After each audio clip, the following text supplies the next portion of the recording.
Olá, amigos do canal. Sejam bem-vindos. E, por favor, ajude nosso canal a crescer. Curte, compartilhe e inscreva-se. Apesar de alguns casos assustadores quando criança, houve apenas uma vez em minha vida adulta em que realmente senti um medo primordial. Peço desculpas se o relato for um pouco longo, mas acredite que estou sendo a mais concisa possível e preciso explicar um pouco o cenário no início.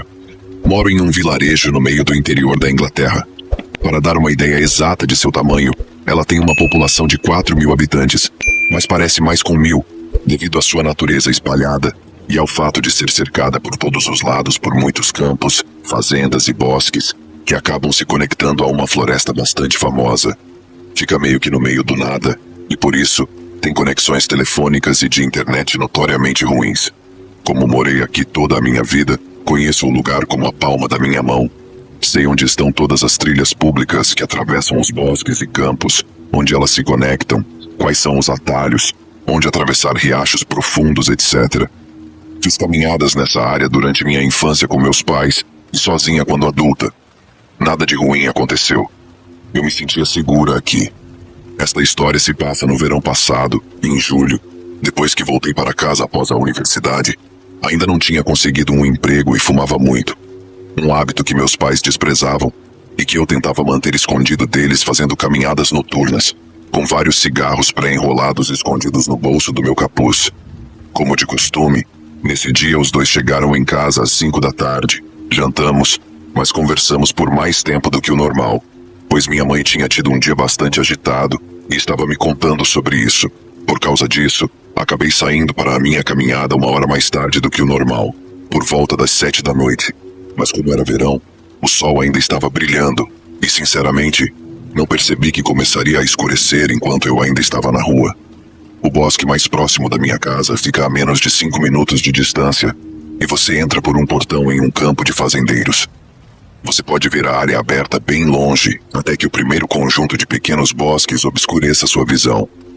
Era para lá que eu estava indo, pois sabia que essa trilha levava menos de 2 horas e levava de volta ao mesmo caminho em que eu estava agora. Tempo mais do que suficiente para fumar os 3 cigarros que estavam em meu bolso e para que o cheiro saísse de minhas roupas, pensei. Toda essa área é muito popular entre os passeadores de cães, portanto, não é incomum ver outras pessoas enquanto você está por aqui. E como se trata de um vilarejo, todo mundo cumprimenta todo mundo. Acendi meu primeiro cigarro e comecei a caminhar.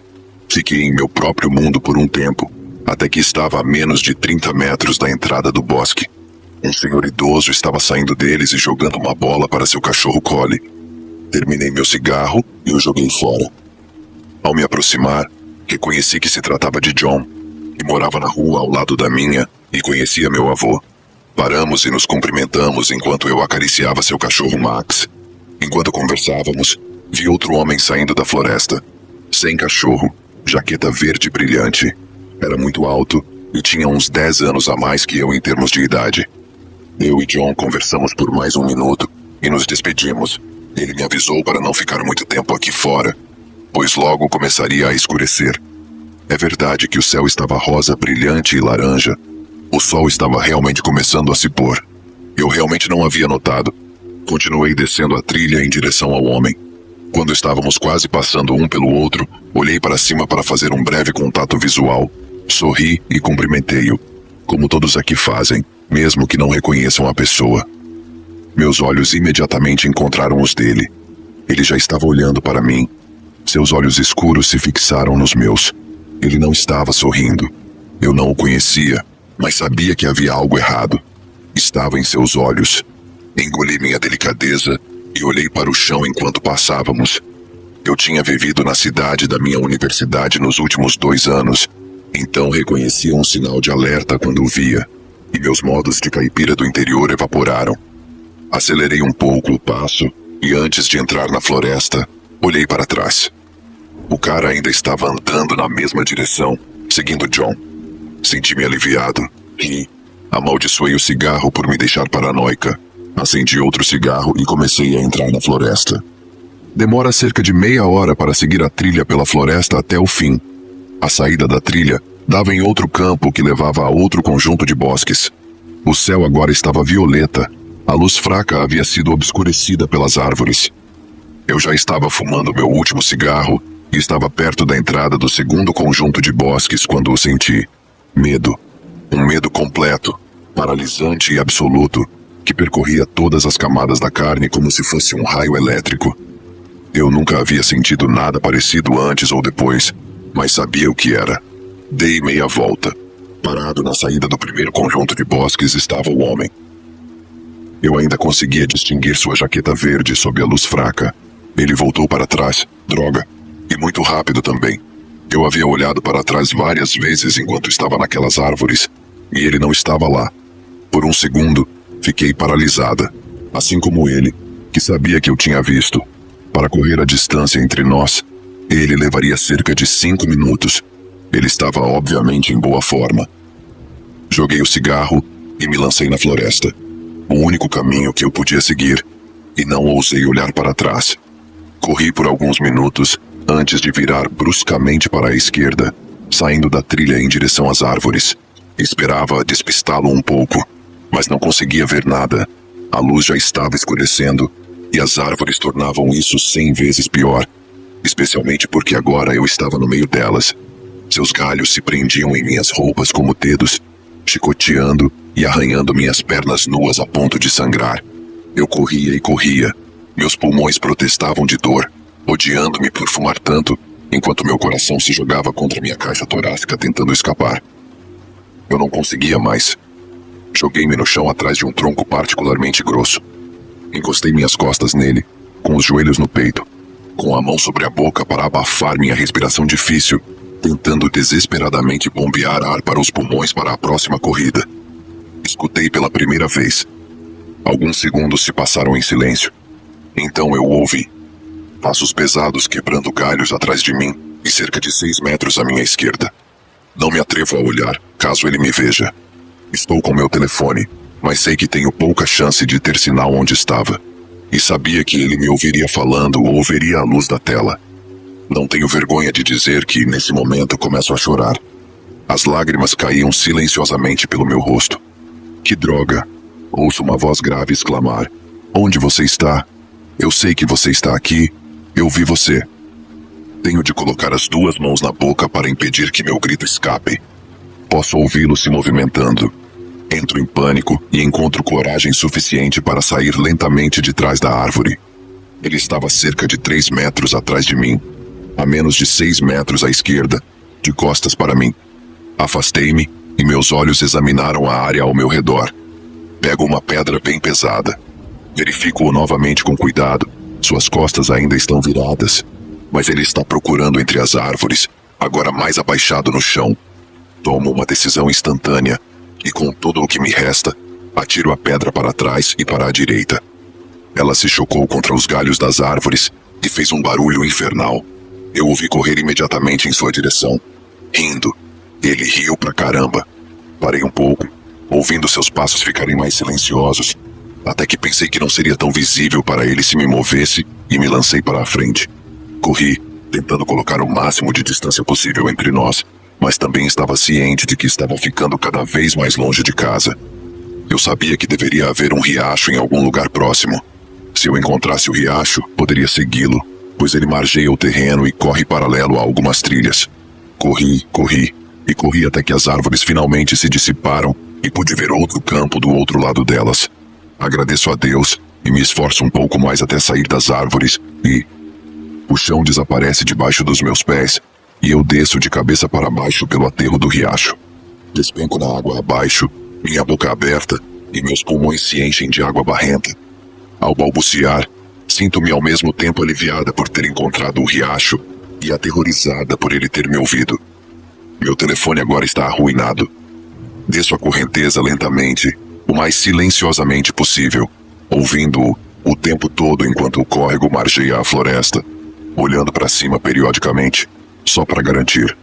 Depois de algum tempo, talvez meia hora, noto que as árvores começam a se afinar e percebo que essa é a borda da floresta de onde eu deveria estar saindo e onde o caminho se conectava ao caminho original em que eu havia começado. Se eu corresse, poderia chegar em casa em menos de 20 minutos.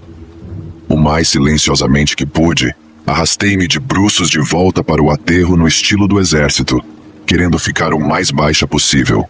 Dei uma olhada por cima. Consegui ver a abertura do caminho de saída da floresta a cerca de 15 metros de distância. Sentei-me e examinei a linha da floresta por alguns minutos. Meus olhos tentavam distinguir movimentos, apesar da escuridão total. Nada. Também não consegui ouvir nada. Levantei-me e corri o mais rápido que pude pelo campo até a trilha. Eu sabia que o portão pelo qual havia entrado estava no campo adjacente. Realmente não era longe. Eu estava tão feliz. Sua desgraçada maldita veio do outro lado do campo. Juro que minhas pernas quase cederam naquele momento. Ele estava esperando por mim. Virei a cabeça e o vi correndo para fora da floresta a toda velocidade. Gritei e me esforcei ainda mais, com lágrimas no rosto. Tudo o que eu podia fazer era correr. Atravessei o campo principal e pude ver a luz da lua brilhando no portão de metal. Minha casa estava a apenas 5 minutos dali. Nunca me concentrei tanto em algo como naquele portão. Ele era mais rápido do que eu e estava se aproximando, gritando comigo o tempo todo sobre como iria cortar minha garganta. Corri e corri, empurrando-me para cima do portão e subindo a estrada. Atrevi-me a olhar enquanto fazia a curva para a minha estrada. Ele ainda estava me seguindo, cacete. Corri até a entrada da garagem e me joguei pela porta, correndo para a sala de estar, chorando e gritando histericamente, apontando para a porta atrás de mim. Meu pai correu para fora e minha mãe me agarrou enquanto eu desmaiava tremendo.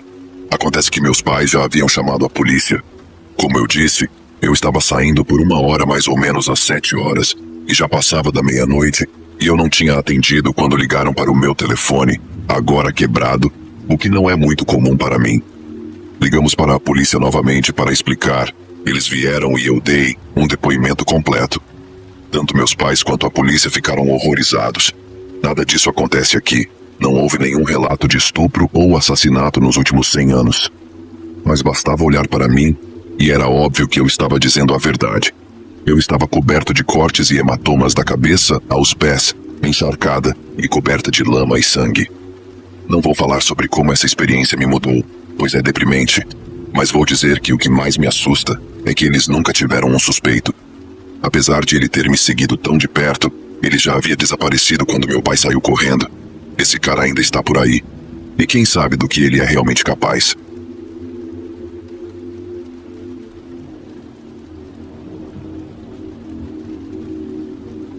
Eu estava voltando do Arby's para casa com um shake de chocolate com menta.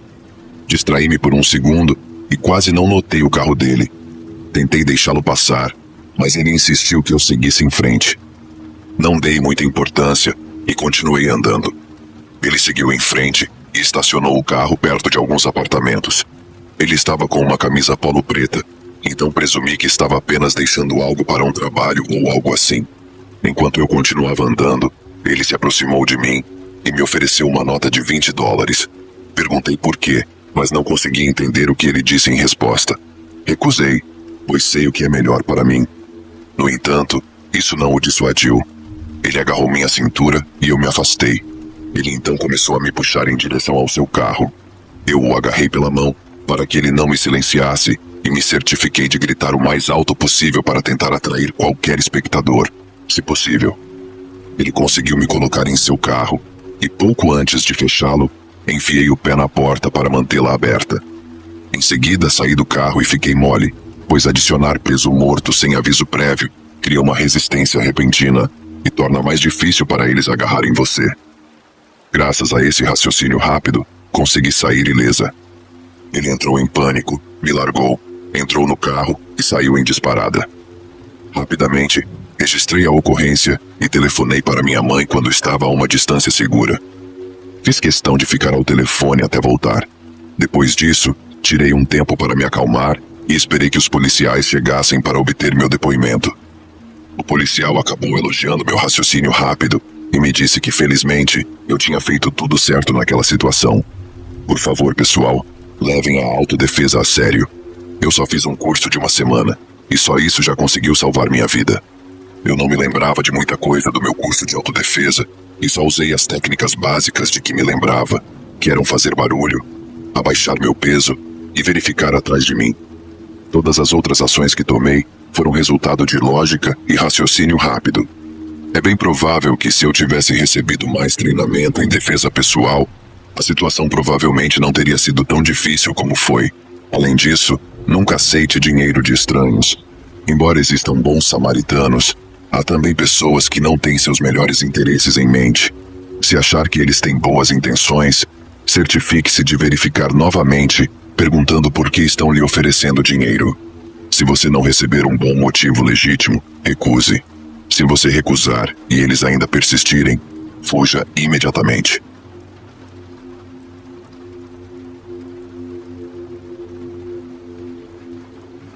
Eu estava lendo uma postagem e ela despertou uma lembrança da qual eu havia me esquecido completamente e decidi compartilhar aqui. Uma rápida introdução. Eu morava em uma cidade muito pequena, que era predominantemente segura para crianças. Só tinha alguns problemas com drogas. De qualquer forma, minha casa ficava em uma parte pequena e nobre da cidade, que abrigava principalmente famílias. Havia um pequeno lago com muito verde na vizinhança, que ficava a cerca de 5 minutos a pé da minha casa. Para chegar à lagoa, era preciso descer uma colina gramada. As crianças da vizinhança, inclusive eu, sempre iam à lagoa por horas para pegar sapos, pular pedras, etc. Ok, agora vamos à história. Nesse dia específico, estava chovendo e muito frio, portanto, não havia outras crianças na lagoa. Minha melhor amiga, o irmão dela, que era um ano mais velho do que nós, e eu decidimos ir até a lagoa para dar uma volta. Depois de cerca de meia hora, vimos uma minivan parar no topo da colina. Não achamos nada demais, pois havia uma caixa de correio do bairro no topo da colina, e muitas pessoas paravam para pegar suas correspondências. Um homem começou a sair da minivan, e lembro que ele era mais velho, provavelmente na casa dos 60 anos. Outra observação. Como morávamos em uma cidade pequena, todo mundo conhecia todo mundo, ou pelo menos reconhecia todo mundo. Lembro-me de ter achado estranho o fato de nunca ter visto esse homem antes na cidade ou na vizinhança. Ele saiu do carro e ficou olhando para nós três pelo que pareceu ser uma eternidade. De repente, ele gritou conosco e disse: "Não é seguro aí embaixo, é melhor vocês subirem aqui." Minha melhor amiga e seu irmão pareciam aterrorizados, e eu tive a sensação de que algo não estava certo. Não respondemos nada, e ele continuou a repetir a frase: "Não é seguro aí embaixo, é melhor vocês subirem aqui. Não é seguro aí embaixo, é melhor vocês subirem aqui." Nossa reação de luta ou fuga entrou em ação, e todos nós corremos para o outro lado da colina, que ficava a apenas alguns metros de distância dele e da minivan. Assim que ele nos viu correndo, entrou em sua minivan e começou a dirigir lentamente atrás de nós. Literalmente nos seguiu até chegarmos à minha casa. Por sorte, a porta da minha garagem estava aberta e os 2 carros dos meus pais estavam estacionados lá dentro. Nós nos escondemos atrás de um dos carros dos meus pais e vimos quando ele parou ao lado da minha casa e estacionou. Meus pais estavam lá dentro, mas obviamente não faziam ideia do que estava acontecendo. Ele ficou estacionado em frente à minha casa por alguns minutos, até que meu pai saiu para levar o lixo para fora e viu nós 3 escondidos. Acho que o homem viu meu pai e foi embora, mas assim que ele saiu, contamos tudo aos meus pais. Até hoje, 12 anos depois, meus pais ainda acham que estávamos sendo excessivamente dramáticos e que era um homem que estava genuinamente preocupado com nossa segurança por causa do clima, mas não podíamos mais voltar à lagoa. No entanto, não os culpo por pensarem assim, pois nós 3 tendíamos a fazer drama e a dramatizar um pouco as coisas. Mas eu sabia, pelo modo como tive aquela sensação estranha quando o vi pela primeira vez no topo da colina, que algo estava errado, e até hoje ainda acredito que ele estava planejando algo. Nenhum de nós conhecia o homem. Perguntei ao meu pai se ele o conhecia. Ele respondeu que não. Era uma cidade pequena. Não havia muitos motivos para pessoas estranhas passarem por lá, e principalmente em um local isolado.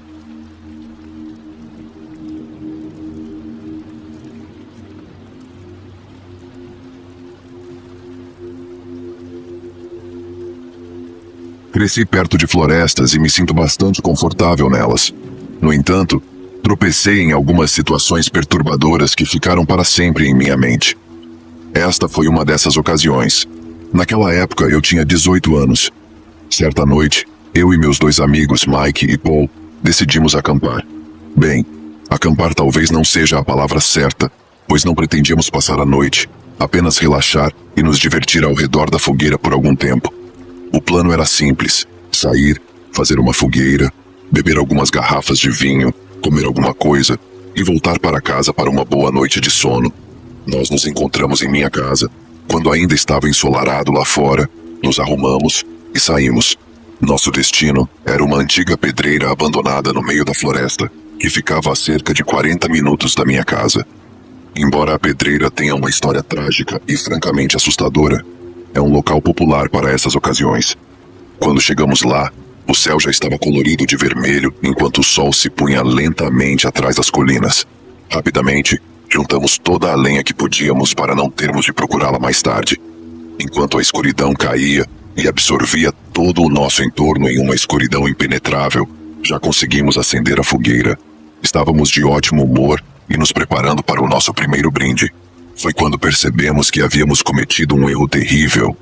Esquecemos o saca-rolhas. Estávamos tentando abrir o vinho sem ele, mas logo desistimos, pois as garrafas eram muito caras e não queríamos danificá-las. Nesse momento, ficou claro que um de nós teria que se sacrificar e correr de volta para pegar o saca-rolhas. Depois de um pouco de negociação, me ofereci como voluntário. No entanto, eu tinha duas condições. Em primeiro lugar, eles me dariam uma machadinha para o caso de algo dar errado no caminho. Em segundo lugar, nada de pegadinhas quando eu voltasse. Mike e Paul concordaram sem hesitar. Eles colocaram uma machadinha em uma das minhas mãos e uma lanterna na outra e me mandaram seguir meu caminho. Quando estava correndo pela floresta, ouvi um barulho parecido com o de um javali. De repente, lembrei-me de um aviso que recebi de um caçador mais velho há alguns dias. Ele disse que, nesta época do ano, os javalis estavam ficando perigosos, especialmente à noite. Eu estava um pouco nervoso, mas felizmente consegui sobreviver sem nenhum dano. Cheguei em segurança à minha casa, para a surpresa de minha mãe. Não me esperava tão cedo. Expliquei tudo. Ela apenas riu. Peguei o saca-rolhas e voltei ao meu caminho. Não querendo ter um encontro desagradável com um javali, escolhi outro caminho, um pouco mais longo, dessa vez por um campo aberto. Depois de um tempo, cheguei ao nosso local. Era uma pequena clareira cercada de um lado por uma enorme rocha, talvez com 70 metros de altura, e do outro lado por uma floresta densa. Em algum lugar no meio da clareira estava nossa fogueira. Quando me aproximei, percebi que não havia ninguém, embora nossas mochilas ainda estivessem no chão e o fogo estivesse aceso. Ótimo! Combinamos especificamente que não haveria pegadinhas quando eu voltasse. Esses idiotas acham que são engraçados, pensei comigo mesmo. Com resignação, sentei-me perto da fogueira e fiquei de frente para a floresta. Esse é o único lugar onde esses dois idiotas poderiam ter se escondido, pensei. Eu estava realmente cansado e só conseguia pensar no sabor do delicioso Pinot Noir que trouxemos conosco. Eu realmente não estava com disposição para os jogos deles e estava ficando bastante irritado. Foi então que ouvi um estalar de galhos e um farfalhar de folhas na borda da floresta, talvez a 30 metros de onde eu estava sentado. O som era ritmado e, sem dúvida, era o som de alguém andando. Apontei minha lanterna para o local de onde os sons estavam vindo. Entre as árvores, avistei uma pessoa alta usando um capuz escuro. Quando o iluminei com minha lanterna, ele parou de andar, virou-se para mim e ficou olhando imóvel. Embora estivesse de frente para mim, eu não conseguia ver seu rosto. Gritei: "Oh, seu gordo! Sei que está tentando me assustar. Nós combinamos algo, então pare de brincar e saia." Quando terminei, a figura encapuzada simplesmente se virou e entrou mais fundo na floresta. Exatamente naquele momento, meu telefone começou a tocar. Apressadamente, tirei-o do bolso. Era o Mike. Atendi a ligação e comecei a gritar com ele. "Muito engraçado, seus idiotas. Achei que tínhamos concordado com alguma coisa. Do que você está falando?" "Estou falando de você estar tentando me sacanear. Eu vi você claramente, então pode sair agora." Mike como que congelou por um minuto. Pelo que pareceu uma eternidade, tudo o que eu podia ouvir era sua respiração pesada e Paul resmungando algo ao fundo. Quando ele finalmente voltou à realidade, disse apenas: "Cara, estamos em sua casa. Ouvimos alguns passos. No começo pensamos que você estava tentando nos sacanear. Mas depois ficamos com medo e decidimos procurar por você. Esqueci o telefone em sua casa, então não pudemos nem ligar para você. Apenas saia daí e nós voltaremos para pegar nossas coisas juntos." Besteira. Essa é apenas mais uma de suas pegadinhas engraçadas e não estou acreditando nisso. Espere um pouco. Por um tempo, tudo o que pude ouvir foi um murmúrio incoerente. "Ei, o que está acontecendo?" perguntou a voz da minha mãe vinda do telefone. De repente, minha cabeça girou e meu coração acelerou quando percebi que eles não estavam brincando. De repente, uma onda gelada de medo percorreu meu corpo. No entanto, consegui convencer minha mãe de que estava tudo bem, que ela não precisava se preocupar. Ela devolveu o telefone a Mike. "Deixe tudo e volte. Estamos indo embora agora. Vamos nos encontrar no meio do caminho. Não vou a lugar nenhum sozinha de novo. É melhor vocês virem para cá e rápido. Estou esperando por vocês." Mas eu desliguei. Não queria fazer mais barulho do que já estava fazendo. Rapidamente desliguei minha lanterna e comecei a me afastar da luz do fogo. Fui até a enorme parede de pedras. Achei que se tivesse minhas costas cobertas pelas rochas, eliminaria uma das possíveis maneiras de o visitante indesejado se aproximar de mim. Eu estava ali, na mais completa escuridão, tentando não emitir nenhum som, enquanto segurava firmemente minha machadinha, que seria minha melhor amiga pela próxima meia hora. Eu tinha que me convencer constantemente a não me enrolar em uma bola de medo. Até meu próprio corpo começou a me trair, pois minha audição piorou devido ao meu coração que batia selvagemente. Eu estava tentando me acalmar, mas novamente, na pior das hipóteses, cada pedacinho de adrenalina ajudaria. Depois do que pareceu uma eternidade, avistei 2 feixes de luz fracos vindos da floresta. Ouvi Paul gritar meu nome. Nunca me senti tão aliviado. Finalmente saí correndo do meu esconderijo para cumprimentar meus 2 amigos. Por um bom tempo, ficamos ali parados, rindo como maníacos de alívio. Estávamos até ficando um pouco convencidos e pensamos em ficar. Afinal de contas, havia apenas um, supostamente, canalha à espreita entre as árvores, e nós éramos 3. Curioso. Poucos minutos antes, eu estava me cagando de medo. E agora, de repente, estava repleto de besteiras de macho durão, pensando: o que poderia acontecer?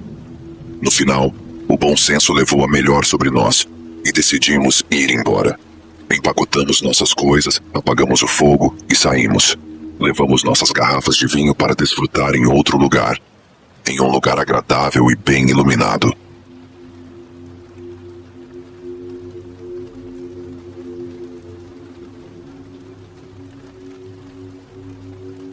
Trabalho à noite em uma lanchonete 24 horas, provavelmente você pode adivinhar qual é a empresa.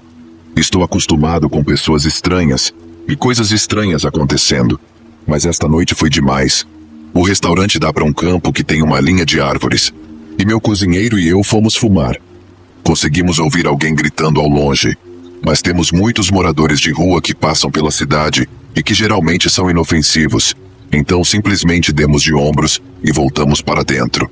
Mais tarde, saí novamente para fumar e jogar um pouco de lixo na lixeira que fica ao lado do campo.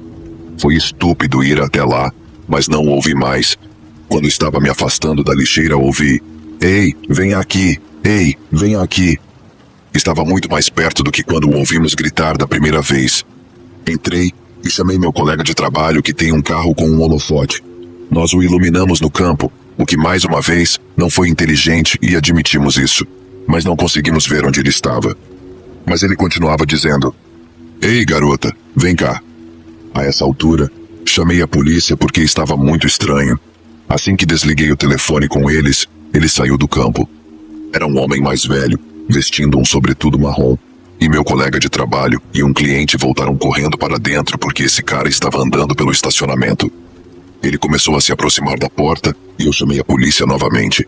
Meu cozinheiro o interrompeu e disse que ele precisava ir embora, pois o homem estava agindo de forma irracional, gritando com meu cozinheiro e dizendo: "Vou acabar com a sua vida da próxima vez que eu te ver, desgraçado."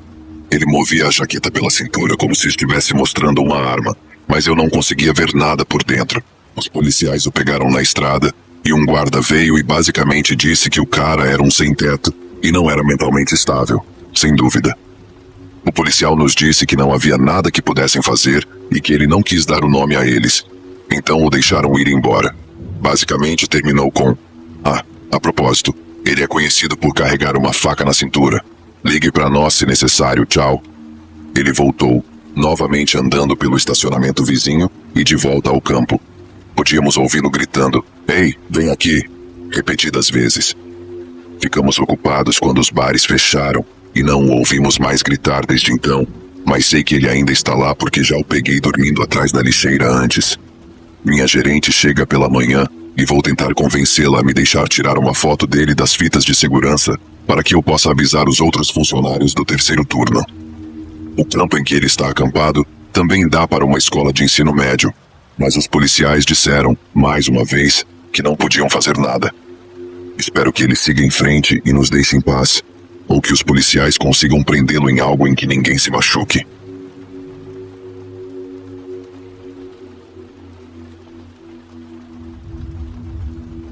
Para começar, eu trabalhava em um cemitério. Consegui o emprego quando era estudante em uma universidade. Nunca pedi para trabalhar lá, mas não pude recusar o ótimo salário. No começo foi estranho, mas depois de um tempo você se acostumava com tudo e se sentia como se estivesse em um grande parque o dia todo. Acho que já ajudei a conduzir mais de 200 funerais. Sempre pensei em meu trabalho como uma espécie de dever para com a sociedade, pois um funeral pode ajudar no processo de luto e dar um fim à família do falecido. 2 coisas estranhas aconteceram comigo durante os 4 anos em que trabalhei lá. Coisas estranhas, coisas assustadoras. Ambas aconteceram em um cemitério chamado Mount Pleasant. É realmente um belo e completo oásis na cidade. A primeira coisa estranha aconteceu logo depois de eu ter conduzido um funeral. Eu estava sentado no caminhão, enquanto meu colega de trabalho entrava no escritório para terminar de documentar o serviço. A caminhonete que dirigíamos era uma verdadeira sucata e estava completamente suja por dentro. Cavar túmulos é muito sujo, e o caminhão estava cheio de poeira e xícaras velhas de café da Tim Hortons.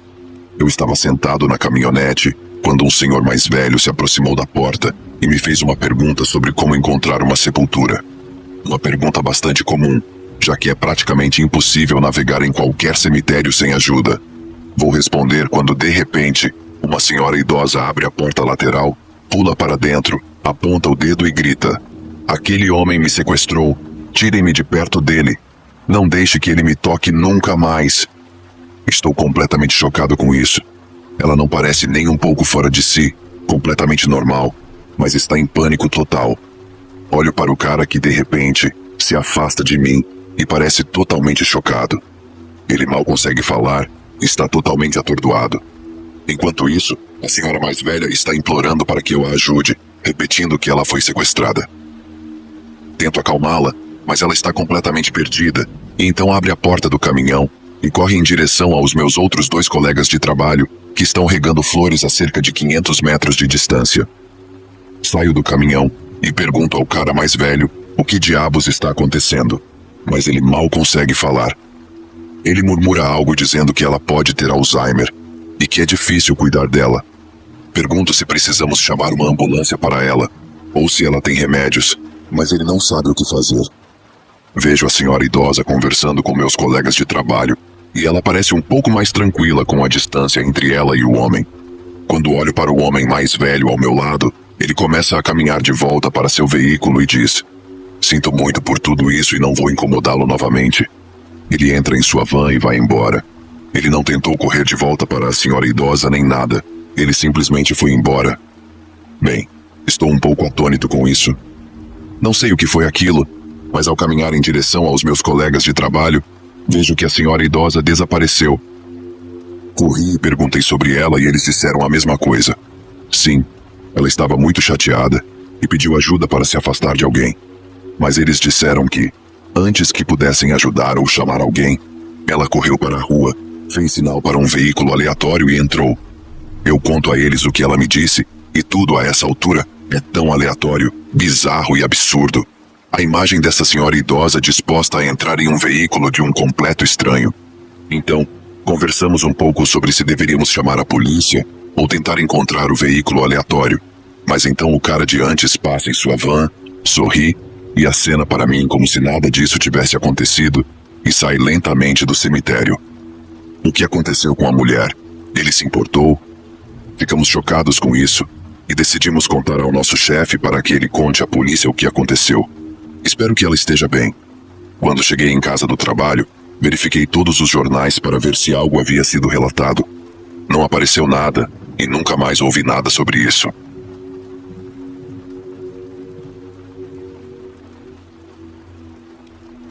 Quero começar dizendo que essa não é a primeira experiência ruim que tive como babá de cães, mas é sem dúvida a pior. Comecei a cuidar de cães quando tinha 13 anos e ganhava um bom dinheiro com isso. Atualmente tenho 19 anos e isso aconteceu quando eu tinha 18. Criei uma maneira fácil para as pessoas entrarem em contato comigo sobre cuidar de cães.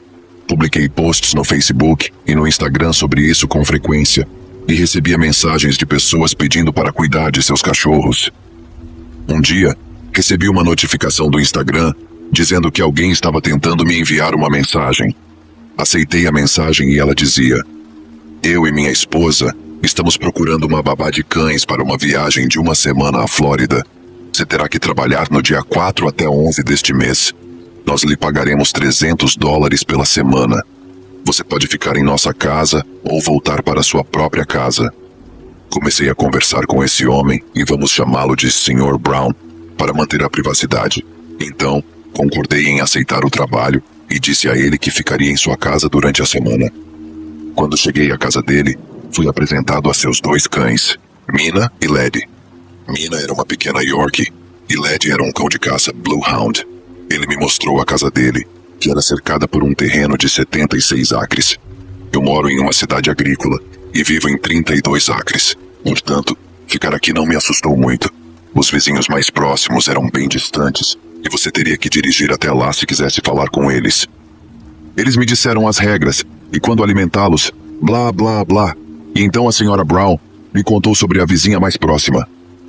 Em suas palavras, ela era uma boa pessoa, mas um pouco drogada e confusa.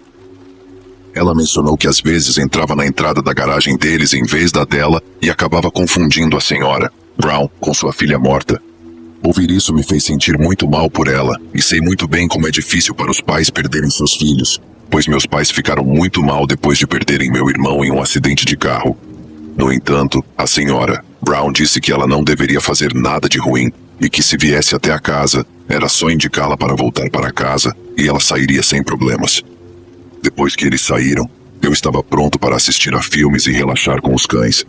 Os 2 primeiros dias transcorreram bem, sem problemas. No terceiro dia, entretanto, a senhora idosa, que chamarei de senhora, Rose, entrou na garagem. Eu saí quando ela estava saindo do carro. Ela olhou para mim e imediatamente voltou para o carro e foi embora. Eu atribuí isso ao fato de ela ter percebido que era a casa errada quando me viu e voltou para dentro. Mais tarde, naquela noite, recebi uma ligação da senhora Brown perguntando se eu estava bem. Respondi que sim e perguntei o motivo. Ela então me contou que recebeu uma ligação da senhora Rose e que ela disse que havia um ladrão na casa dela. Expliquei o que havia acontecido e ela apenas riu e disse que devia estar confusa e que havia se esquecido de que eles estavam fora da cidade. Encerrei a ligação telefônica anotando que iria até lá amanhã para esclarecer o fato de eu ser um ladrão. Quando fui para a cama naquela noite, as coisas ficaram loucas. Acordei por volta das 2 horas ouvindo um leve som de arranhão que quase parecia um tic-tac vindo do lado de fora da janela. A princípio, pensei que poderia ser um pássaro ou algum tipo de criatura e deixei para lá. Mas como o barulho me impedia de voltar a dormir, quis assustá-lo. Então me levantei e fui abrir as cortinas, mas gritei quando levantei as cortinas e vi a senhora Rose tentando abrir a janela com um alicate. Quando ela me viu, começou a bater na janela com o alicate.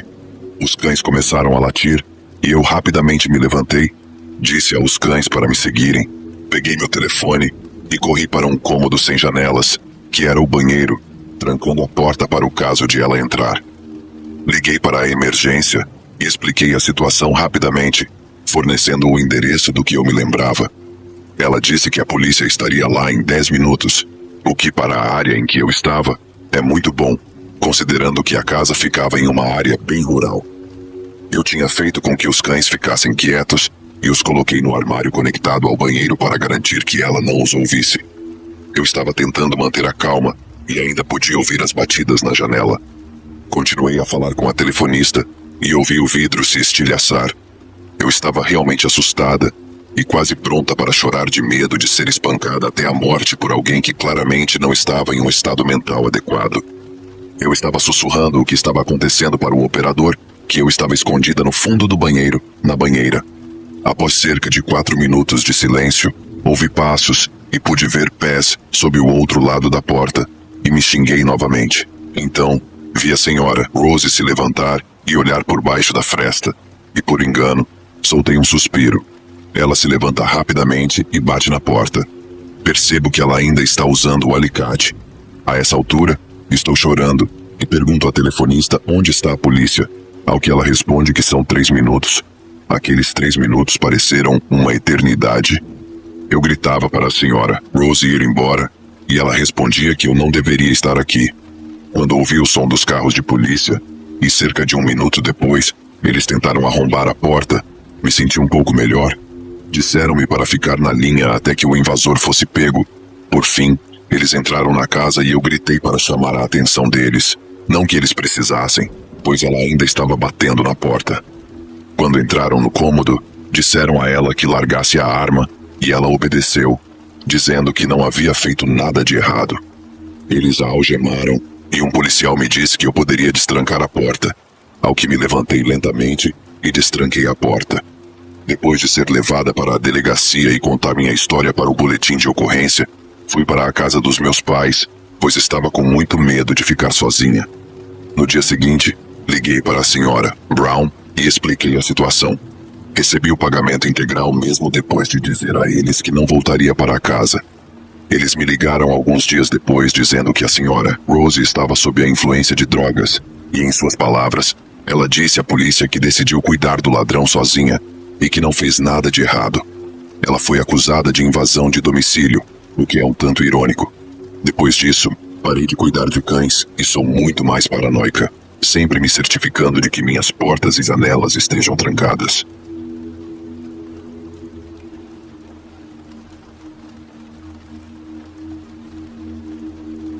Isso aconteceu pouco depois que os bares estavam reabrindo após os lockdowns da Covid.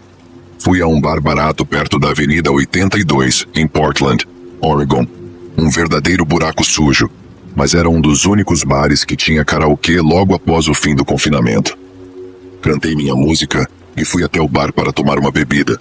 Estava conversando com o barman quando um homem se aproximou de mim. Sou um homem grande, com 1,85 de altura e um pouco mais de 90 quilos. Mas esse cara me ofuscava. Ele devia ter 2 metros de altura e 130 quilos ou mais. Provavelmente tinha de 30 a 35 anos. Enorme e musculoso. Ele estava usando uma máscara facial, muito comum, mas era o único no bar a usá-la. Ele estava usando essa máscara há tanto tempo que estava suja, e a parte da máscara na frente da boca estava visivelmente molhada de sua saliva e respiração, o que era bastante nojento. Ele tinha olhos muito frios e mortos. Ele me perguntou se eu levantava pesos. Eu disse que sim. E ele me questionou sobre o quanto eu conseguia levantar no banco, no agachamento, etc. Imediatamente ele pareceu socialmente desajeitado, mas nada demais. Em seguida, ele se gabou do quanto conseguia levantar. Disse que conseguia levantar algo em torno de 160 quilos. E em um determinado momento, até fez uma pose de musculação, flexionando os braços para os lados e me incentivando a apertá-los. Eu concordei e o fiz. Ele parecia estranho, possivelmente dentro do espectro. Mas bares ruins estão cheios de pessoas estranhas, então eu o deixei falar. A conversa continuou e ele disse coisas cada vez mais estranhas, que eu apenas tentei ouvir sem julgar. Ele me contou que costumava ser jogador profissional de beisebol. Contou-me que costumava ser policial. Contou-me sobre seu hábito de beber e como havia bebido 25 cervejas naquele dia, o que não é impossível para um cara daquele tamanho. A essa altura, acho que esse cara é muito estranho. Provavelmente só fala besteira e até me deixa um pouco desconfortável. mas mantive a calma porque também estava curioso para saber o que mais ele tinha a dizer. Foi então que ele passou a falar sobre mulheres. Ele disse que havia notado como eu conversava com a atendente do bar, como tínhamos um bom relacionamento. Ele me perguntou sobre como conversar com as mulheres, sobre que tipo de coisas falar, e então veio o primeiro sinal de alerta real, quando ele disse: "Mas como você faz para que elas confiem em você?" Tentei manter uma postura honesta e sem julgamentos diante dessa pergunta um tanto alarmante. A essa altura, eu não achava que ele fosse perigoso, mas não me sentia bem em ensinar alguém como se comportar para ganhar a confiança de alguém. Mas também senti que precisava mantê-lo falando, então apenas disse coisas genéricas sobre ser honesto e atencioso, em vez de coisas específicas para fazer ou dizer. Aí a coisa ficou mais estranha. Ele continuou, dizendo que gosta de frequentar o shopping para pegar mulheres jovens, 18 ou 19 anos, disse ele, bem no limite da legalidade, mas eu imediatamente me perguntei se ele tinha ido mais jovem. Ele disse que comprava coisas para elas e depois tentava levá-las de volta ao seu caminhão, onde fazia relações sexuais com elas, dando a entender que era consensual, mas eu tinha dúvidas. A essa altura, estou convencido de que provavelmente estou conversando com um sociopata e estuprador, e os alarmes internos estão disparando loucamente, mas quero fazer com que ele admita um crime para que eu possa tentar contar algo substancial a uma autoridade. Então veio a gota d'água que me fez perder a calma. Ele olha para mim e diz lentamente: "Eu fiz coisas ruins." Ele olha para baixo. Fiz coisas muito ruins. Estou enlouquecendo por dentro, mas quero que ele me conte. Perguntei da maneira mais fria e sem julgamentos possível. Que tipo de coisas ruins? Mas minha linguagem corporal deve ter comunicado que eu não era nem frio, nem sem julgamentos, e ele se calou. A conversa terminou logo em seguida. Fui para casa naquela noite e procurei o nome que ele me deu, pois certamente um ex-jogador de beisebol ou policial teria algum tipo de registro online, mas não encontrei nada. Nunca me esquecerei desse encontro e me arrependo de não ter descoberto uma maneira de identificá-lo e de não ter conseguido manter a calma para que ele admitisse um crime. Eu me pergunto se ele ainda está por aí atraindo mulheres jovens para seu caminhão. Tenham cuidado lá fora, pessoal.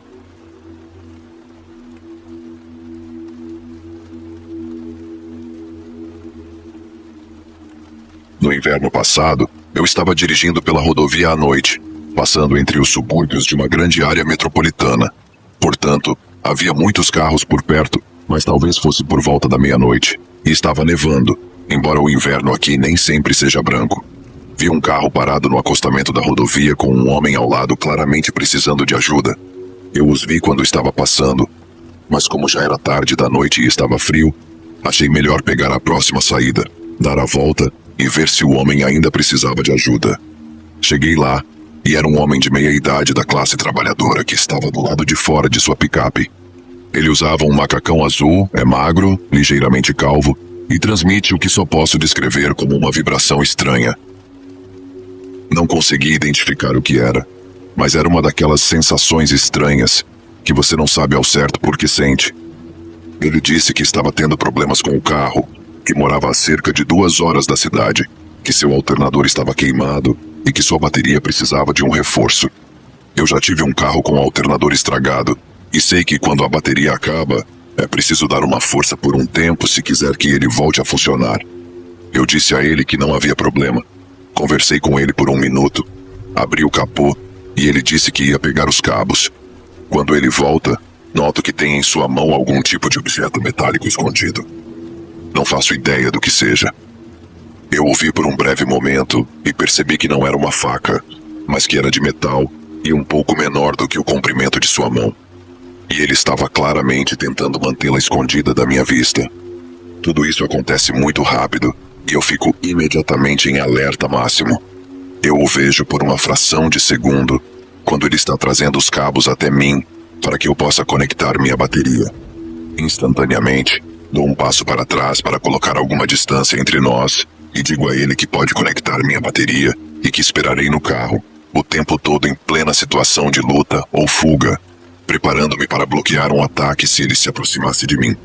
Ele não o fez e começou a conectar os cabos à minha bateria enquanto eu estava sentado no carro. Começo a me perguntar se eu estava imaginando coisas enquanto ele conecta a bateria e nós dois esperamos a bateria carregar. Será que era apenas algo que estava junto com os cabos que ele tinha em suas mãos? Talvez eu tenha interpretado erroneamente a situação como perigosa. Depois de alguns minutos, ele vai ligar o carro, grita que não está funcionando e volta para o meu carro, onde espera em frente ao meu carro. Depois de alguns minutos de espera, ele volta a colocar a cabeça sob o capô do meu carro para mexer nos cabos. Durante todo esse tempo, é claro, eu o observava atentamente para ter certeza de que ele não viria até a janela do carro, porque eu ainda estava assustado. Ele grita algumas coisas sobre como não está funcionando e pede que eu saia para dar uma olhada. Abro um pouco a janela, digo a ele casualmente que não se preocupe e que provavelmente vai levar algum tempo. Por sorte, mal consigo ver a bateria no escuro, pela fresta sob o capô estourado do meu carro, através do para-brisa diretamente à minha frente. Eu o vejo mexer nos cabos e o ouço gritar novamente que não está funcionando e que eu deveria sair. Então, eu o vejo tirar o objeto de metal que eu tinha visto antes e o vejo encostar no terminal da bateria, enquanto faíscas saem de onde ele o tocou. Ele começa a gritar e pula para trás, enquanto eu imediatamente saio do carro e digo a ele que aconteceu um imprevisto e que eu precisava ir embora agora. Sinceramente, não me lembro muito do que ele estava tentando dizer quando eu o interrompi, ou exatamente o que eu disse, além de que eu precisava ir embora sem tirar os olhos dele nem por meio segundo. Nem me lembro como os cabos saíram da bateria. Será que eu os puxei? Será que já estavam desligados? Mas fechei o capô, entrei no carro e fui embora. Ainda não tenho ideia de qual era o plano dele. Não faço ideia do que ele estava tentando fazer ou o que ele estava tentando fazer acontecer. Mas sei com certeza que o que eu ouvi fazer não é de forma alguma o que ele me disse que estava fazendo. Mas quando o deixei lá e fui embora, eu estava praticamente me beliscando tentando entender o que tinha acontecido. E não posso enfatizar o suficiente o fato de que o cara simplesmente emitia as vibrações mais estranhas. Talvez ele estivesse planejando tentar causar um curto-circuito na minha bateria para que eu ficasse preso lá. Mas até hoje me pergunto se encontrei algum tipo de assassino em série que estava planejando sequestrar alguém no acostamento da rodovia quando pararam para ajudar. Quem sabe? Mas de qualquer forma, foi muito estranho, me assustou, e eu me afastei daquele cara o mais rápido possível. Ainda gostaria de ter pegado a placa do carro ou algo do tipo para dar aos policiais, mas naquele momento, a única coisa que passou pela minha cabeça foi me retirar daquela situação o mais rápido possível.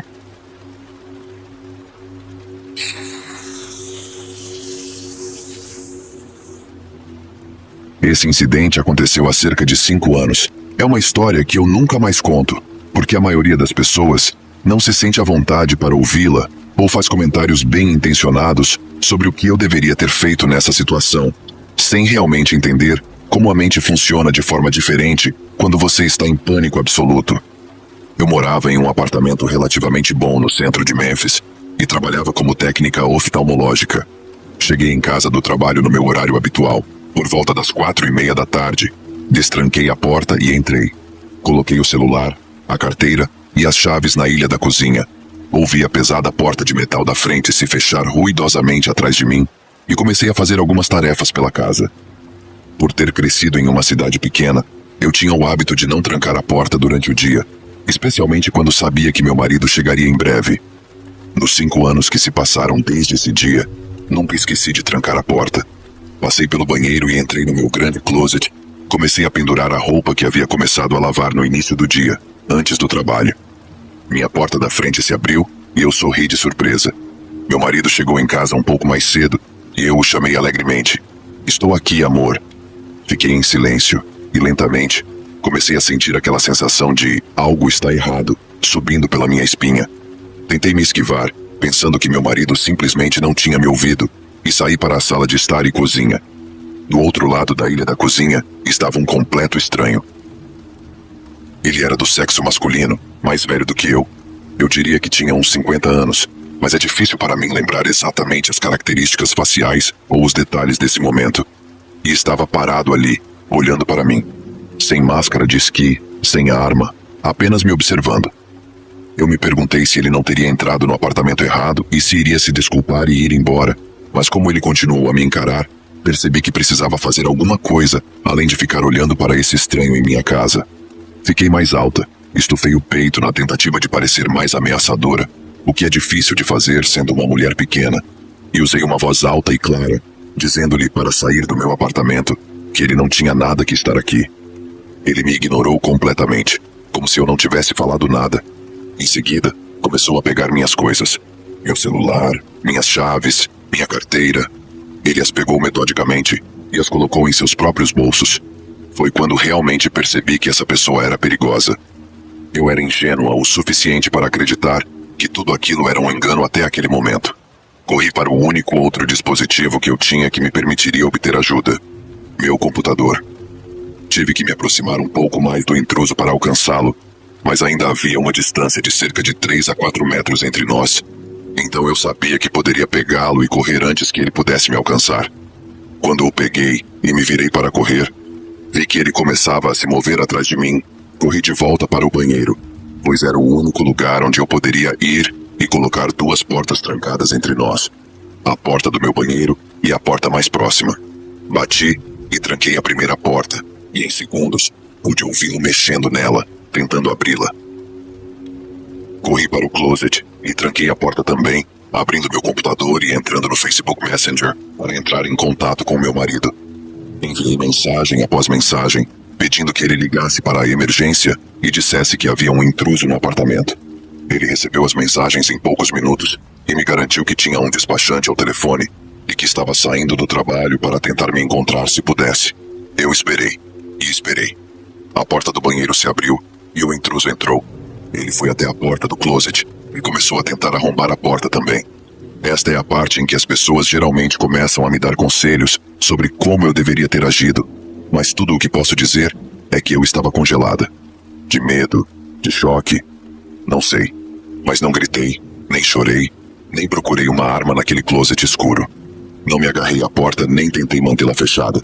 Simplesmente me ajoelhei em meu closet e esperei a morte, porque eu sabia que era isso que iria acontecer. As pessoas gostam de me dizer que eu morava em um apartamento. Certamente, se eu tivesse gritado, alguém teria ouvido e viria me ajudar. Certamente havia algo pesado o suficiente em meu closet para me defender. Até mesmo o laptop que eu tinha poderia machucar se eu o arremessasse contra alguém. Por que não fiz nada? Realmente não tenho uma resposta para isso. Mas a porta do closet, milagrosamente, se segurou. Ouvi passos frustrados voltarem para a sala de estar do meu apartamento. Ouvi coisas se quebrando, garrafas se espatifando, minhas gavetas, geladeira e closets sendo abertos enquanto coisas eram arrancadas de dentro deles. Continuei sentada naquele closet, chorando em silêncio, querendo ir embora, mas sentindo que a morte era inevitável. Sinto-me péssima por meu egoísmo naquele momento, mas mandei uma mensagem para minha mãe, que morava a 15 horas de carro, e contei a ela o que estava acontecendo. Eu queria desesperadamente me confortar e dizer a ela o quanto a amava. Não sou mãe, mas só posso imaginar o medo e a impotência que a fiz passar ao saber que sua filha estava em perigo e que não havia nada que ela pudesse fazer para ajudar. Ela me mandava mensagens constantemente, implorando para que eu continuasse respondendo. Eu lhe disse que responderia enquanto pudesse, mas também lhe disse para dizer aos meus irmãos que eu os amava, que ajudasse meu marido a superar o que acontecesse em seguida, caso as coisas terminassem mal para mim. O intruso começou a mexer na porta do closet novamente, murmurando palavras desconexas que eu não conseguia distinguir. Lembro-me de torcer para que a polícia chegasse ao apartamento antes do meu marido, para que não fosse ele quem me encontrasse no estado em que o invasor me deixou. A porta da frente se abriu novamente, e era meu marido, gritando por mim. O invasor saiu em direção à sala de estar e cozinha novamente, onde ficava a porta da frente. E eu abri a porta e saí do closet para encontrar meu marido no chão com ele, prendendo-o no lugar. O homem continuava murmurando, às vezes gritando, mas nunca ofereceu muita resistência. Lembro-me de sentir como se o quarto estivesse girando, cheia de medo, principalmente por meu marido naquele momento. Por fim, a polícia encontrou o apartamento. Eles levaram cerca de 25 minutos para chegar, o que ainda me surpreende. Sei que o tempo parece passar mais devagar em situações assustadoras, então pensei que fosse menos do que isso. Mas do momento em que meu marido ligou para o serviço de emergência até a chegada dos policiais, foram 25 minutos terríveis. Não tenho a intenção de criticá-los de forma alguma, mas sempre me pareceu que esse foi um tempo de resposta excepcionalmente longo para uma invasão domiciliar. Eles recuperaram minhas coisas do homem e o levaram para fora do meu apartamento. Em silêncio, fiz o processo de registrar um boletim de ocorrência na polícia, contando o que aconteceu. Um dos policiais comentou que eu realmente deveria manter minha porta sempre trancada. Lembro-me de sentir que ele estava sendo insensível na época, ou me culpando pelo que aconteceu, mas depois percebi que suas palavras vinham da experiência. Tenho certeza de que ele já viu essa situação terminar de forma diferente para outras mulheres. Em meia hora, o incidente mais assustador de minha vida terminou, mas carreguei o medo, a violação e a ansiedade de ter alguém invadindo meu espaço por anos. Se isso aconteceu comigo uma vez, pode acontecer de novo. Um ano depois que isso aconteceu, meu marido e eu nos mudamos para o meio-oeste por causa do trabalho dele. Escolhemos uma cidade segura, com um bom complexo de apartamentos, e escolhemos um apartamento no terceiro andar, com apenas um ponto de entrada. Pesquisei todas as estatísticas sobre crimes na vizinhança e descobri que uma incidência isolada de roubo de carro foi a única coisa registrada em décadas. Mesmo assim, eu não conseguia dormir à noite. Sem dúvida, era melhor do que ficar no mesmo apartamento em Memphis, mas meu marido agora trabalha muitas vezes em turnos noturnos, e eu simplesmente não podia continuar tendo medo de dormir à noite. Percebi que meu maior medo não era que algo pudesse acontecer novamente, mas que, se acontecesse, eu estaria tão despreparada agora quanto naquela época. Eu não tinha mudado nada, além de trancar a porta, e sabia que provavelmente ficaria paralisada novamente e deixaria minha vida dependente da capacidade de me esconder bem ou de uma porta que se segurasse por tempo suficiente para me salvar, e isso era inaceitável. Entrei em uma escola de artes marciais com um excelente programa de defesa pessoal. Me apresentei e comecei a conversar sobre as aulas. No início, fiquei quieta, escondendo-me no fundo da sala e, de modo geral, mantendo-me discreta. Meu instrutor, que é incrivelmente gentil e perspicaz, aos poucos aumentou minha confiança e me tirou de minha bolha de medo. Depois de vários meses de treinamento, finalmente compartilhei com ele meu motivo para fazer aulas, e ele trabalhou comigo incansavelmente para me dar a capacidade de me proteger em qualquer ambiente. Estou treinando há anos, e a diferença que isso fez em todos os aspectos da minha vida é inacreditável. A garota mansa e quieta que esperava para morrer em seu quarto mais próximo não existe mais. Sou confiante, sou forte, sou digna de viver e me proteger em minha casa. Não tenho mais vergonha de como lidei com a situação em que me encontrava, mas também sei quais medidas posso tomar para garantir minha segurança. Não foi fácil e não aconteceu da noite para o dia, mas valeu a pena. Reconheço que essa pode não ser uma solução ou opção para todos. Sua experiência é válida, e a maneira como você decide lidar com sua própria história é a escolha certa para você. Foi assim que eu fiz, e funcionou bem para mim. Mais uma vez, obrigado por me ouvir. Tenho um pouco de receio de compartilhar isso, porque não sei como as pessoas reagirão, mas talvez isso ajude alguém que esteja passando pela mesma coisa.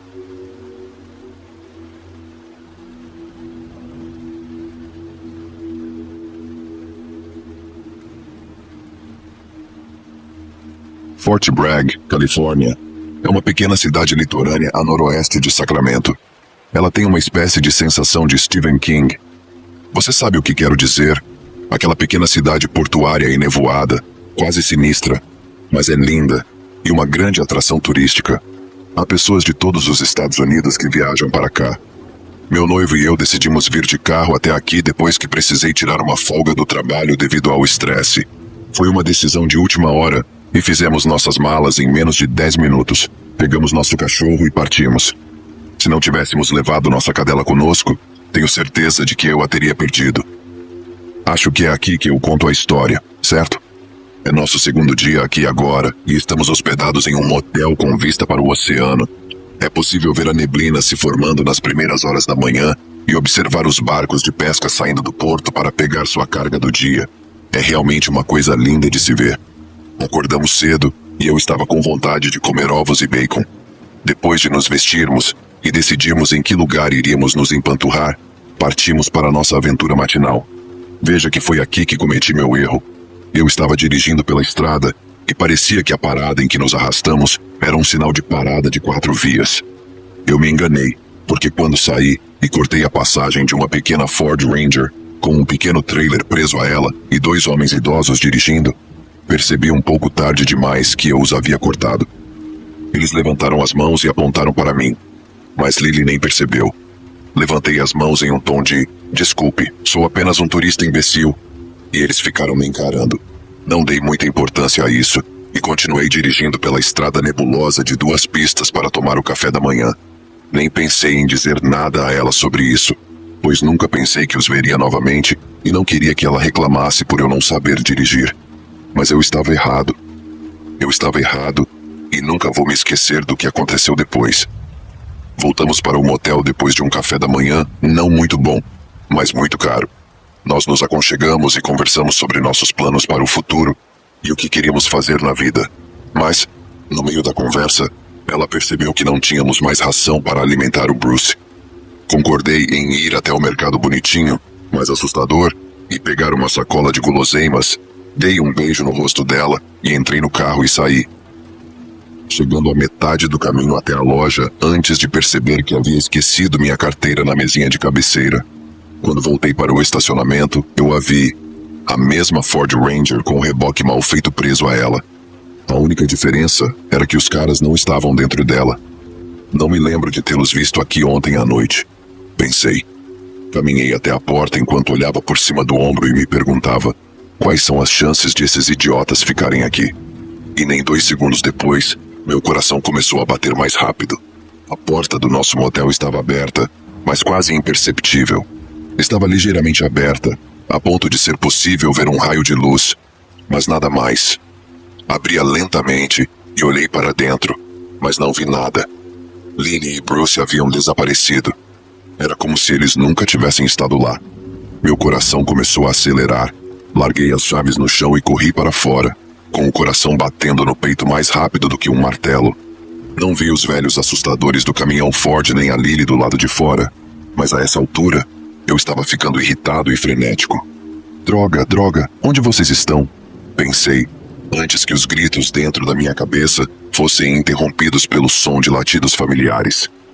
Ouvi o Bruce latindo e corri. Corri mais rápido do que nunca em meus 28 anos de vida. Ela estava chorando, sentada no chão, soluçando incontrolavelmente, e o pelo dele estava eriçado, até que ele viu que eu estava correndo em direção a eles. Lily se levantou e correu para os meus braços.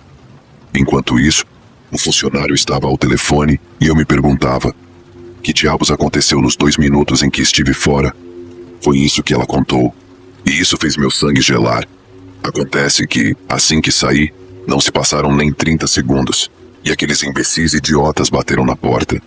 Lily abriu a porta pensando que eu havia esquecido minha carteira. O que aconteceu? E eles tentaram forçar a entrada no quarto dizendo: pode agradecer ao seu brinquedinho pelo que está acontecendo com você. Mas aqueles idiotas não perceberam uma coisa: que tínhamos um cachorro no banco de trás quando eu os cortei. Depois de serem mordidos e perceberem que o barulho chamaria a atenção se não saíssem, eles fugiram e Lily conseguiu correr para o escritório da frente e esperar por ajuda, enquanto Bruce seguiu o exemplo. Eu não estava lá. Não pude protegê-la. Se tivéssemos encontrado uma babá para o cachorro e nossos planos não fossem de última hora, ela poderia ter morrido agora mesmo. Mas meu cachorro estava lá e fez exatamente o que um bom menino, não, o melhor menino faria. E por isso, ele é realmente meu melhor amigo. Se ele não estivesse lá, o que teria acontecido? Ela teria sido sequestrada, espancada, morta? Todas as opções acima? A coisa mais louca é que eles ainda não foram pegos. Apresentamos todas as queixas ao xerife local, contei a eles o que havia acontecido naquela manhã, e o policial olhou para mim e disse: você teve sorte que seu cachorro estava lá. Se ele não estivesse e eles tivessem entrado lá com ela, você poderia estar preenchendo um relatório diferente agora mesmo. Fiquei com lágrimas nos olhos ao ouvir isso. Olhei para Lily e Bruce e agradeci a Deus por tê-lo resgatado do canil, pois em troca, ele resgatou o amor da minha vida quando eu não podia.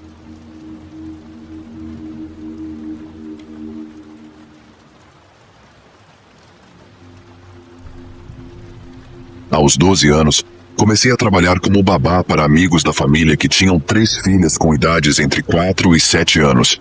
Elas moravam em um beco sem saída, onde quase todas as casas abrigavam um jovem casal com filhos no ensino fundamental.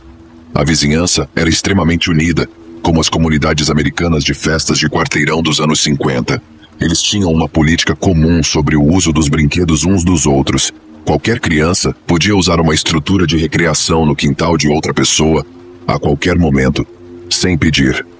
Pouco depois de eu ter começado a trabalhar no bairro, eles revisaram a regra para sempre que uma família não estiver usando uma babá para cuidar de seus filhos, para garantir que eu não ficasse sobrecarregada ao supervisionar um enxame de crianças pelas quais eu não era paga para cuidar. Assim, era mais ou menos sabido quando os pais saíam e deixavam outra pessoa cuidando de seus filhos. Eu era bem-vinda para levar as meninas para brincar em qualquer outro pátio que elas quisessem. Os pais delas até me davam permissão para deixá-las brincar no quintal ou na caixa de areia de outra pessoa, se eu precisasse de uma pequena pausa. Por ser uma ávida leitora do Clube das Babás, eu nunca deixava as meninas do lado de fora sem supervisão. Eu esperava até que alguém quisesse ir ao banheiro ou beber água, e então colocava todos dentro de casa temporariamente. Da mesma forma, quando as meninas queriam brincar na casa da árvore que pertencia a um casal mais velho, algumas portas acima na rua, eu subia, apesar de um leve medo de altura, e me agachava na casinha com elas, apesar da sensação de claustrofobia, para seguir minha própria regra. Não me lembro se minha regra de todos dentro e todos fora juntos precedeu ou não a primeira interação estranha que tive com o vizinho mais próximo. Mas quando a polícia interrogou as meninas de quem fui babá, anos mais tarde, elas disseram que nada de ruim acontecia quando eu as observava porque eu estabelecia essa regra estranha, às vezes irritante. Um dia, enquanto jogava basquete com as meninas na entrada da garagem, o vizinho do lado saiu com um boné de beisebol e óculos escuros e sentou-se no deck do segundo andar para ler um livro. Mais tarde, percebi que ele havia girado a cadeira 180 graus para ficar de frente para nós e para a cesta de basquete. Não consegui saber se ele estava olhando para nós. Ele não reagiu ao fato de eu estar olhando para ele, virando as páginas do livro como alguém faria ao ler. Esse comportamento se repetiu todas as vezes que jogamos basquete durante os 5 anos em que cuidei das meninas. Eventualmente, quando eu o notava na cadeira, com os acessórios na cabeça, eu sugeria um jogo que pudéssemos jogar dentro de casa ou no jardim da frente, mas fora de vista. O vizinho estranho era familiar para mim, pois frequentava minha igreja. Nunca vi alguém se ajoelhar em um banco, com a cabeça baixa e as mãos cruzadas, com o mesmo nível de intensidade, nem antes, nem depois. Certa vez, quando minha família estava sentada atrás dele, o padre veio me pedir para conduzir a missa das crianças durante a pregação, porque a pessoa habitual estava doente. Esse homem se virou e olhou para mim como se eu tivesse decidido interromper seu momento de oração. Quando eu trabalhava no berçário da igreja durante várias missas, sempre fazia contato visual com ele enquanto ele esperava na fila, do lado de fora da porta do berçário, para usar o banheiro. Pelo que eu soube por meio dos amigos da família e de outras pessoas da vizinhança, o estranho observador de basquete era um cara legal que desistiu do apartamento e do emprego na cidade para morar com a mãe idosa e doente e cuidar dela.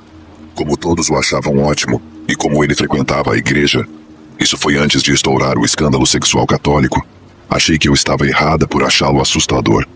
Mesmo com 12 anos de idade, eu estava acostumada com rapazes de 40 e 50 anos que me convidavam para ir a algum lugar com eles, ou que passavam devagar enquanto eu caminhava, pedalava ou corria para fazer comentários obscenos. Achei que estava projetando essas experiências nesse rapaz desajeitado e quieto que não estava fazendo nada de errado. Por exemplo, eu tinha certeza de que, se o vizinho fosse um tarado, ele não perderia a oportunidade de ficar olhando com óculos escuros e um livro na mão, enquanto eu e as crianças nadávamos todos os verões, quando a família abria a piscina elevada. Mas ele nunca pisava em seu deck quando as crianças e eu vestíamos roupas de banho para brincar na piscina ou no quintal. Eu estava mais convencida de que eu estava sendo preconceituosa e má. Então, quando eu tinha 15 ou 16 anos, eu o peguei olhando pela janela enquanto eu limpava a casa depois da noite de cinema. As meninas e eu colocávamos um filme depois do banho, e em vez de assisti-lo no estilo cinema, na escuridão total, deixávamos algumas luzes acesas para que eu pudesse trançar os cabelos das meninas. A TV de tela grande que usávamos para filmes ficava em um anexo da casa com janelas do chão ao teto. Embora meus pais fossem obcecados por fechar as persianas e cortinas quando o sol se punha para evitar que as pessoas vissem o interior da casa, nossos amigos da família não tinham nenhum tratamento nas janelas grandes e modernas. Quando apaguei a última luz do quarto, uma luminária de chão ao lado de uma janela que dava para a casa do vizinho, pude ver a escuridão do lado de fora, onde o homem estranho estava sentado em sua varanda, em uma cadeira alinhada com a janela pela qual eu estava olhando. Olhei por cima do ombro e percebi que ele tinha uma linha de visão de onde as meninas e eu estávamos sentadas no chão durante o filme. Quando olhei para trás, na direção da casa, vi que ele estava entrando. Eu teria duvidado de tê-lo visto se ele não tivesse deixado a cadeira em um local em comum. Depois de vê-lo virar a cadeira para ler durante muitas partidas de basquete, eu sabia que o local onde a cadeira estava naquela noite, de frente para a janela que dava para a sala da família, não era a posição habitual da cadeira no deck. Depois desse incidente, eu sugeria que os jogos de tabuleiro fossem jogados em outro cômodo ou insistia em assistir a filmes no estilo cinema para garantir que ele não pudesse espiar o que fazíamos à noite. Quando as meninas dormiam, eu evitava totalmente a sala da família porque ficava paranoica com a possibilidade de ser observada. Se eu não estivesse na cozinha fazendo a lição de casa ou lendo, longe de todas as janelas, eu caminhava pela área original do primeiro andar da casa, onde todas as janelas tinham cortinas. A primeira vez que os pais perceberam minha mudança de rotina, insistiram que eu poderia assistir à TV ou a filmes na sala da família. Não mencionei nada a eles porque achava que minhas preocupações eram bobas e presunçosas. Quando eu tinha 17 anos, minha família ouviu um noticiário noturno da TV a cabo sobre um homem de nossa cidade, que foi pego em uma operação policial em que uma mulher fingia prostituir seu filho de 2 anos. Quando invadiram a casa dele, a polícia encontrou 1 tonelada de pornografia infantil em seu computador. Nossos amigos da família ligaram algumas semanas depois. Eles queriam saber como eu sabia que o jovem vizinho deles não era seguro. Ele era o cara de quem eu tinha ouvido falar na TV. Como eles descreveram, a polícia encontrou seu blog, onde ele escrevia sobre sua obsessão por uma das garotas que morava ao lado dele. Ele detalhava suas fantasias com ela e seus planos para realizá-las. Coisas como ficar deitado na casa da árvore por horas na esperança de encurralá-la quando ela subisse sozinha para brincar. Muitos de seus registros se concentravam em tirar vantagem ou sequestrar a garota enquanto a babá estivesse no comando. Em sua cabeça, as babás eram como aquelas de filmes antigos, que falavam com as amigas ao telefone ou curtiam um rapaz que elas convidavam, em vez de cuidar das crianças. Como ficou claro que eu não fazia nenhuma dessas coisas, seus planos evoluíram para matar a babá, levar a menina e sair de cena. Depois de conversar com as meninas para garantir que não eram vítimas, a polícia sugeriu que eu talvez soubesse de alguma coisa para ter agido como agi. Todas as peças, os frequentes encontros na igreja quando eu tinha crianças sob meus cuidados, ou as coisas estranhas que ele fazia quando sabia que eu estava cuidando das crianças da casa ao lado, se encaixavam de forma coesa. Fiquei aliviada por não estar sendo maldosa ou imaginando coisas. Talvez eu fosse vaidosa. O foco não estava em mim, mas nas crianças. Mas eu não era louca.